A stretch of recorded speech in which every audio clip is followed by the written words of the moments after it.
નમસ્કાર દર્શક મિત્રો, પાટવી ગુજરાતી ન્યૂઝમાં આપનું હાર્દિક સ્વાગત છે।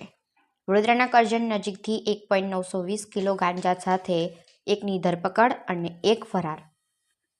જિલ્લાના કરજણ પોલીસ મથકની હદમાંથી જિલ્લા એસજીઓજી ટીમે મોપેડની ડિક્કીમાં ગાંજો લઈ પસાર થઈ રહેલા એક શખ્સને ઝડપી પાડી કાર્યવાહી હાથ ધરી છે। પોલીસે આરોપી પાસેથી 1.920 કિલો ગાંજાનો જથ્થો, મોપેડ સહિત ₹50,000 ઉપરાંતનો મુદ્દામાલ કબજે કર્યો છે।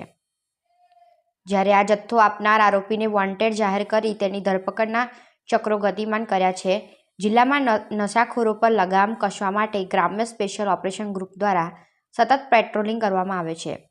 ગ્રામ્ય સ્પેશિયલ ઓપરેશન ગ્રુપના પોલીસ ઇન્સ્પેક્ટર જે.એમ. ચાવડાની સૂચના મુજબ પીએસઆઈ એચ.એમ. જાડિયા, પીએસઆઈ એ.ઓ. ભરવાડ તથા સ્ટાફના પીએસઆઈ ફુરફાન ઇબ્રાહીમ, પ્રદીપભાઈ નરવતસિંહ, મુકેશભાઈ અને unarmed head constable Laljibhai Karjan police મથક વિસ્તારમાં પેટ્રોલિંગમાં હતા। તે દરમિયાન એક શંકાસ્પદ મોપેડ ઉપર પસાર થઈ રહ્યો હતો। તેને ઊભો રાખી મોપેડની ડિક્કીમાં તપાસ કરતા તેમાંથી 1.920 કિલો ગાંજો મળી આવ્યો હતો।